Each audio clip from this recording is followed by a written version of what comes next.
तो नमस्कार दोस्तों, आज हम लेके आए हैं उत्तर प्रदेश बीटीसी परीक्षा प्रश्न पत्र द्वितीय वर्ष चतुर्थ सेमेस्टर 2017 का प्रथम प्रश्न पत्र। आरंभिक स्तर पर भाषा एवं गणित के पाठन लेखन क्षमता का विकास। वस्तुनिष्ठ प्रश्न नंबर 1। लेखन एक शारीरिक क्रिया है जिसमें बालकों के हाथों की गतिविधियां करानी पड़ती हैं। कथन है प्लेटो, महात्मा गांधी, श्रीमती मॉन्टेसरी, उपरोक्त में से कोई नहीं। तो इसका सही आंसर है सी, श्रीमती मॉन्टेसरी। नंबर 2। जिनका उच्चारण कंठ के स्पर्श से होता है। ए खा खा गा घा, बी चा छा जा झा, सी टा ठा जा झा, डी ता था दा धा। तो इसका सही आंसर है ए का खा गा घा। का खा गा गा उच्चारण कंठ से होता है। चा छा जा झा का उच्चारण स्थान तालु, टा ठा डा ढा का स्थान मोधा, ता था दा धा का उच्चारण स्थान तंत्र। ज्ञानार्जन और ज्ञान वृद्धि का साधन है। प्रत्यक्ष निरीक्षण तथा रचनानुभव, बी विचार विनिमय एवं दूसरों से शिक्षा ग्रहण, स्वाध्याय तथा पाठनाभ्यास, उपर्युक्त सभी। तो इसका सही आंसर है उपर्युक्त सभी। विवृत संबंधी समस्या का प्रमुख कारण है विराम चिन्हों का ज्ञान न होना, आत्मविश्वास का अभाव, उपर्युक्त दोनों, उपर्युक्त में से कोई नहीं। तो इसका सही आंसर है ए विराम चिन्हों का ज्ञान न होना। विवृत स्वर हैं का और खा, आ औ, चा और छा, टा और ठा। इसका सही आंसर है बी आ और औ। 6। आनंद का पर्यायवाची है मोद, प्रमोद, सुख, उपर्युक्त सभी। तो इसका सही आंसर है डी, उपर्युक्त सभी।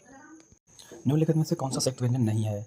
चा, या, त्रा, ज्ञा। इसका सही आंसर है बी या। निम्नलिखित में से कौन सा दीर्घ स्वर है आ ई रिल। तो इसका सही आंसर है बी आ। किसके उच्चारण में निचला ओठ ऊपरी दांतों को स्पर्श करता है। वाह, बा, ये भी दोनों, इनमें से कोई नहीं। तो इसका सही आंसर है बी बा। वाक्य जहाँ बहुत ही कम ठहरना होता है वह प्रयोग होता है। पूर्ण विराम का, अल्प विराम का, दोनों, इनमें से कोई नहीं। तो इसका सही आंसर भी अल्प विराम का। 4328 में दाही वाली संख्या है 2 3 4 8। इसका सही आंसर है ए 2। जब आंकड़ों को घटते हुए क्रम में लिखा जाता है तो उसे कहते हैं अनांतर क्रम, आरोही क्रम, आरोही क्रम, नियत क्रम। तो इसका सही आंसर भी अवरोही क्रम। मूल संख्या में वृद्धि करना, बढ़ाना अथवा योग करना, जोड़, घटाना, गुणा, भाग। इसका सही आंसर ए जोड़। किसी भी संख्या का मान होते हैं 1 2 3 4। इसका सही आंसर बी 2। 3 अंकों की सबसे पहली संख्या होती है 100, 160, 299, 298। इसका सही आंसर है 100। अति लघु उत्तरीय प्रश्न 16। सास्वर पठन से आप क्या समझते हैं। सास्वर वाचन पठन का एक प्रकार है जो बच्चों द्वारा पाठ को स्वर सहित पढ़ते हुए अर्थ ग्रहण करने से संबंधित है। ये बच्चों के वाचन कौशल का विकास करता है जिससे बच्चे उचित हाव भाव के साथ पाठ का वाचन करना सीखते हैं। सास्वर वाचन के 2 भेद हैं। आदर्श वाचन, अध्यापक द्वारा किया जाने वाला वाचन आदर्श वाचन कहलाता है। अनुकरण वाचन बच्चों छात्रों द्वारा किया जाता है जिसे छात्र अध्यापक के अनुसार कराते हैं। भाषा शिक्षण में उचित आरोह अवरोह की कठिनाई उत्पन्न होने के 2 प्रमुख कारण बताइए। भाषा शिक्षण में उचित आरोह अवरोह की कठिनाई उत्पन्न होने के प्रमुख कारण निम्न हैं। नंबर 1, अधिक धीमी आवाज़ में पठन। नंबर 2, मूल भाव के विपरीत पठन। नंबर 3, शीघ्रता से पठन। नंबर 4, धारा प्रवाह का अभाव। नंबर 5, अधिक तेज आवाज़ में पठन। पढ़ते समय ध्यान रखने योग्य 2 बातें बताइए। पढ़ते समय ध्यान रखने योग्य बातें निम्न हैं। पढ़ते समय शब्दों का उचित उच्चारण करना चाहिए तथा स्वर, लय, गीत और प्रवाह का पूरा ध्यान रखना चाहिए। नंबर 2, प्रत्येक शब्द पर जोर देना आवश्यक है। ऐसा करने से पठन पूरी तरह से सफल होगा और जहाँ रुकने की ज़रूरत है वहाँ अवश्य रुकना चाहिए और शब्दों को अलग अलग करके सही बल और विराम के साथ पढ़ना चाहिए। नंबर 3, पढ़ाई करते समय हमेशा कुर्सी टेबल पर बैठकर ही करें, बिस्तर पर लेटकर बिल्कुल ना पढ़ें। पढ़ते समय टेलीविज़न ना चलाएं, रेडियो या मोबाइल भी बंद करके रखें।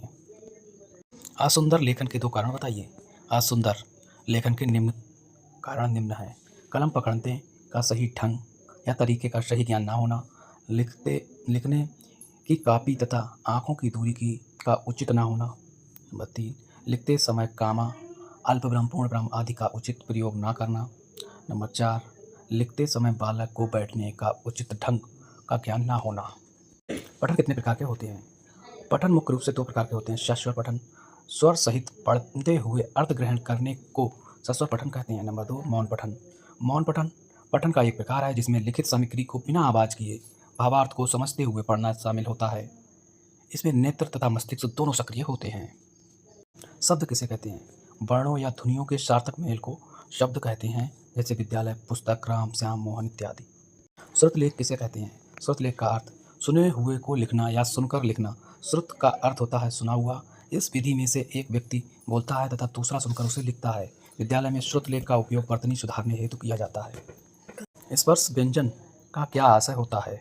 स्पर्श व्यंजन जिन व्यंजनों का उच्चारण करते समय जीभ मुख के किसी न किसी भाग को स्पर्श करती है उसे स्पर्श व्यंजन कहते हैं। जैसे का से माँ तक कुल 25 स्पर्श व्यंजन है, जैसे कावर्ग का, खा, गा, घा, खावर्ग चा, छा, जा, जा, या, टावर्ग टा, ठा, डा, ढाणा, तावर्ग ता, था, दा, धा, ना, पावर्ग पा, फा, बा, भा, मा।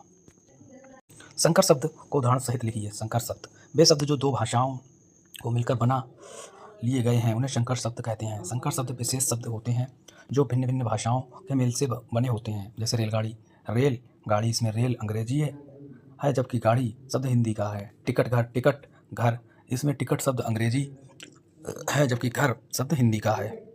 विलोम शब्द किसे कहते हैं? विलोम शब्द एक दूसरे के विपरीत या उल्टा अर्थ देने वाले को विलोम शब्द कहते हैं। जैसे प्रकाश, अंधकार, उदय, अस्त, लघु, दीर्घ, छोटा बड़ा, वीर, कायर, आशा, निराशा आदि।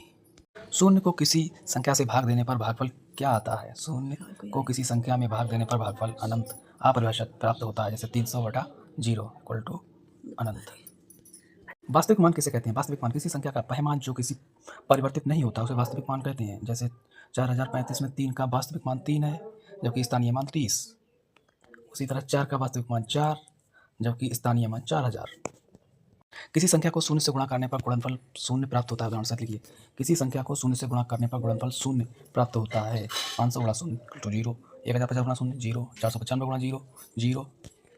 संख्या 41,325 एवं 7,061 की तुलना कीजिए। संख्या 41,325 में अंक 5 तथा 7,061 में अंक 4। 41,325 बड़ी है 7,061 से। 12 पेंसिलें हैं, प्रत्येक बच्चे को 2-2 पेंसिलें दी गई।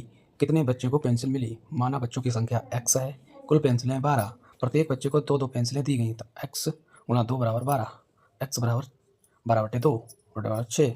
अतः बच्चों को पेंसिलें मिली 6 बच्चों को पेंसिलें मिली।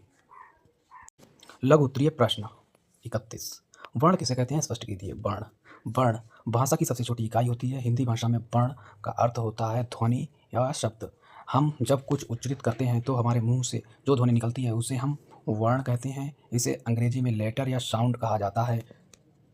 हिंदी वर्णमाला में 52 वर्ण होते हैं। इसमें 13 स्वर और 36 व्यंजन वर्ण शामिल हैं। इसके अतिरिक्त 3 अवयवभाव वर्ण भी होते हैं। वर्णमाला के निम्न प्रकार स्वर वर्ण आ, ई, उ, ऋ, ए, ओ, औ, अं, आ। नंबर 2 व्यंजन वर्ण का, खा, गा, घा, णा, चा, छा, जा, चा, या, टा, ठा, णा, णा, ड़ा, ता, था, दा, धा, ना, पा, फा, वा, भा, मा, या, रा, ला, वा, सा, हा, छा, त्रा, ज्ञा। अयोगवाह वर्ण अंग, अंग, आ। पठन का अर्थ एवं महत्व बताइए। पठन का अर्थ एवं महत्व। पढ़ना अथवा पठन भाषा के 4 कौशलों में से एक है। ये सार्थक, उद्देश्यपूर्ण एवं चिंतन प्रधान प्रक्रिया है जो पठन के दौरान अर्थ ग्रहण तथा अनुमानिक कौशल को विकसित करती है। पठित वस्तु के अर्थ ग्रहण करते हुए एक निश्चित उद्देश्य से पढ़ना, आगे आने वाले तथ्यों का अनुमान लगाना, ये सही मायने में सार्थक सिद्ध होता है। पठन प्रक्रिया का महत्व।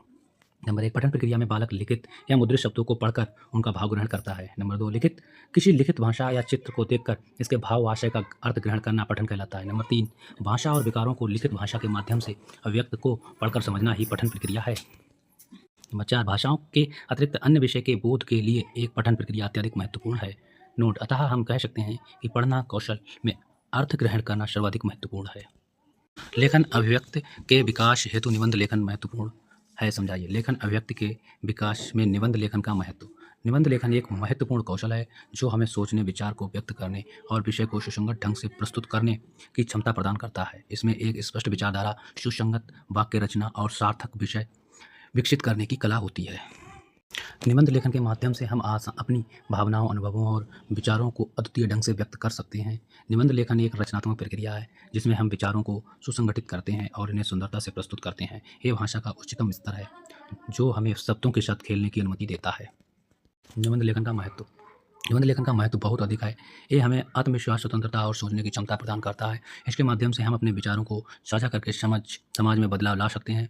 ये हमें सोचने की क्षमता में सुधार करता है और हमें मस्तिष्क को विकसित करता है। पत्र लेखन की उपयोगिता स्पष्ट कीजिए। पत्र लेखन की उपयोगिता निजी अथवा व्यापारिक सूचना को प्राप्त करने तथा भेजने के लिए पत्र व्यवहार विषय अत्यंत महत्वपूर्ण है। प्रेम, क्रोध, जिज्ञासा, प्रार्थना, आदेश, नियंत्रण आदि अनेक भावों को व्यक्त करने के लिए पत्र लेखन सहारा लिया जाता है। पत्र के द्वारा व्यक्ति अपनी बातों को दूसरों तक लिखकर पहुंचाता है। हम पत्र को अभिव्यक्त का एक सशक्त माध्यम भी कह सकते हैं। व्यक्ति जिन बातों को जुबान से अथवा मौखिक रूप से कहने में संकोच करता है, हिचकिचाता है, उस सभी बातों को वह पत्र के माध्यम से लिखित रूप में खुलकर व्यक्त करता है।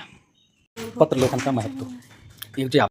पत्र संचार का एक सुगम साधन है। इसका उपयोग करना बहुत सरल है। कोई भी व्यक्ति अपनी बात पत्र में आसानी से लिखकर अपना संदेश दूसरे व्यक्ति को भेज सकता है। नंबर 2, पत्र के माध्यम से हम विचारों को आदान प्रदान सरलता से कर सकते हैं। नंबर 3, पत्र के द्वारा हम दूरस्थ व्यक्तियों के साथ आत्मीय संबंध स्थापित कर सकते हैं। पत्र के प्रकार: औपचारिक पत्र, अनौपचारिक पत्र, व्यावसायिक पत्र, आधिकारिक पत्र, रोजगार पत्र। वाक्य किसे कहते हैं? अर्थ के आधार पर वाक्य के प्रकारों का वर्णन कीजिए। वाक्य शब्दों का वह व्यवस्थित स्वरूप जिसमें विचारों का आदान प्रदान किया जाता है वाक्य कहलाता है। ये एक सामान्य वाक्य को कर्ता, कर्म एवं क्रिया होते हैं। अर्थ के आधार पर वाक्य के 8 प्रकार हैं। आज्ञावाचक वाक्य: जिन वाक्यों में आज्ञा या अनुमति का बोध होता है आज्ञावाचक वाक्य कहलाते हैं, जैसे चुप रहो, खाना खाओ, पढ़ाई करो आदि। विधानवाचक वाक्य: ऐसे वाक्य जिसमें किसी बात या काम के होने का बोध होता है उसे विधानवाचक वाक्य कहते हैं, जैसे विराट कोहली एक अच्छा क्रिकेटर है। नंबर 3, प्रश्नवाचक वाक्य: जिन वाक्यों में कोई बात पूछी जाती है या प्रश्न किया जाता है प्रश्नवाचक वाक्य कहते हैं, जैसे आप क्या विषय पढ़ाते हैं। नंबर 4, संदेहवाचक वाक्य: जिन वाक्यों में कार्य के होने में संदेह या संभावना हो ऐसे वाक्यों को संदेहवाचक वाक्य कहते हैं, जैसे शायद मैं आज शादी में जाऊं। निषेधवाचक वाक्य: जिन वाक्यों में निषेध किसी कार्य के ना होने का बोध होता है निषेधवाचक वाक्य कहते हैं, जैसे श्याम ने गाना नहीं गाया। नंबर 6, इच्छावाचक: जिन वाक्यों में इच्छा, आशा, आशीर्वाद या का बोध होता है इच्छावाचक वाक्य कहलाते हैं, जैसे ईश्वर करे सब कुछ पहले जैसा हो जाए। संकेतवाचक: ऐसे वाक्य जिसमें हमें एक क्रिया का दूसरी क्रिया पर निर्भर होने का बोध हो ऐसे वाक्य संकेतवाचक वाक्य कहलाते हैं, जैसे अगर तुम कठिन परिश्रम करोगे तो आज सफल हो जाते। विस्मयबोधक वाचक: ऐसे वाक्य जिसमें हमें आशीर्वाद, शोक, घृणा, अत्यधिक खुशी, स्पर्धता आदि का बोध हो ऐसे वाक्य विस्मयबोधक वाक्य कहलाते हैं, जैसे ओह कितना गर्म दूध है। आरोह अवरोह को स्पष्ट कीजिए। आरोह अवरोह एक शाब्दिक अर्थ के अनुसार सुरों के चढ़ते क्रम और आरोह में सुरों के उतरते क्रम को अवरोह कहते हैं, जैसे आरोह सा रे गा मा पा धा नी शा, अवरोह सा धी नी धा पा मा गा रे शा। पठन की प्रक्रिया में जब तक उचित आरोह अवरोह शामिल नहीं होता तब तक उसमें सार्थकता पैदा नहीं होती और ना ही पाठ्य वस्तु का भाव ग्रहण होता है। पाठ्य वस्तु में भाव के अनुसार उचित आरोह अवरोह का अभाव उसके भाव ग्रहण करने में भ्रम उत्पन्न कर देता है। इसलिए पठन का मूल तत्व आरोह अवरोह है। उचित आरोह अवरोह में कठिनाइयाँ: नंबर 1, भाव को समझकर पढ़ना ना पढ़ना, मूल भाव के विपरीत पठन, अधिक धीमी आवाज़ में पठन, शीघ्रता से पठन, अधिक तेज आवाज़ में पठन। नंबर 6, धारा प्रभाव का अभाव। स्थानीय मान किसे कहते हैं? उदाहरण सहित समझाइए। स्थानीय मान या स्थानीय मूल्य या आकस्मिक मान किसी संख्या में किसी अंक का स्थान विशेष पर जो मान होता है उसे अंक का स्थानीय मान कहलाता है। जैसे 715, 5 का 5, 1 का 10, 7 का 700, 5 का 5, 2 का 20, 6 का 600, 5 का 5000, 4 का 40,000, 5 का 5 लाख। आरोही क्रम, उदाहरण से समझाइए। आरोही क्रम गणित में आरोही क्रम संख्याओं को बढ़ते क्रम में व्यवस्थित करने की प्रक्रिया है, यानी सबसे छोटे मान से सबसे बड़े मान तक। इसमें संख्याओं को बाएं से दाएं बढ़ते क्रम में व्यवस्थित किया जाता है, अतः संख्याओं के बढ़ते क्रम को आरोही क्रम कहते हैं। उदाहरण जैसे संख्या 9, 15, 45, 19, 24, 25, 31। आरोही क्रम 9, 10, 19, 24, 25, 28, 31, 45। घटाना में उधार क्यों लिया जाता है? उधार ना लेने पर क्या समस्या आएगी? घटाना में यदि घटाने वाली संख्या बड़ी है तो जिस संख्या से घटाते हैं उस संख्या में बाईं वाली संख्या से उधार लिया जाता है, जिसमें वह संख्या बड़ी बन जाती है और वह आसानी से घट सकती है। उधार ना लेने पर छोटी संख्या बड़ी संख्या से घटाया नहीं जा सकता। जैसे 475 में से 418, 5 से यहाँ से एक इकाई लेंगे तो यहाँ 15 हो जाए, 15 में से 8 घटेगा तो 7 आ जाएगा। घटाते समय इकाई की संख्या को इकाई से, दाही की संख्या को दाही अतः सैकड़े की संख्या को सैकड़े से घटाया जाता है। उपर्युक्त इकाई में 5 8 से छोटी है अतः घटा नहीं सकते, इसलिए बाईं तरफ से संख्या से एक उधार लेकर उसमें संख्या 15 हो जाएगी। अब संख्या 8 आसानी से घटा सकते हैं। जोड़ की प्रक्रिया में हासिल का महत्व एवं उपयोगिता बताइए। जोड़ का अर्थ है किसी संख्या में वृद्धि करना, बढ़ाना या योग करना। प्रगणितीय मूलभूत क्रिया है। जब बालक संख्या गिनना भलीभांति जान जाता है तो उसे जोड़ सिखाना जरूरी हो जाता है। उदाहरण, छात्रों को जोड़ सिखाते समय प्लस का निशान समझाना ही भी बहुत जरूरी है, इसके अभाव में उसका ज्ञान अधूरा रह जाएगा। पहला चरण, इकाइयों को जोड़ने पर 6 + 8 = 14, एक इकाई 4 दाही, 4 इकाई को इकाई के नीचे रखने हैं और एक इकाई को हासिल कर देते हैं। दूसरा चरण, दाहियों को जोड़ने पर 1 + 5 + 9 = 15, तो 5 को दाही के नीचे रखते हैं, एक हासिल कर देते हैं। तीसरा चरण, सैकड़ा को जोड़ने पर एक हासिल वाला 4 + 5 = 10 हो जाते हैं, फिर 0 सैकड़े के नीचे लिखते हैं और एक हासिल कर देते हैं। चौथा चरण, हजार को जोड़ने पर एक हासिल, 2 + 4 = 7 को हजार के नीचे लिखते हैं, यहाँ पर कोई हासिल नहीं है, केवल एक ही संख्या प्राप्त हुई है। पाँचवां चरण, 0 + 7 + 8 = 15 को 10,000 के नीचे लिखेंगे। इस प्रकार संख्याओं का जोड़ 15, 70, 50 हुआ। जोड़ की प्रक्रिया में हासिल का महत्व। जोड़ की क्रिया में परिणाम 10 या अधिक होने पर दाही की संख्या अपने बाएं स्थिति दाहियों से जुड़ती है, जिससे हासिल समझा जाता है। परिणाम के साथ प्रक्रिया की महत्वपूर्ण होती है। बच्चों जोड़ के सवाल खुद पहचान लेते हैं और हल कर लेते हैं।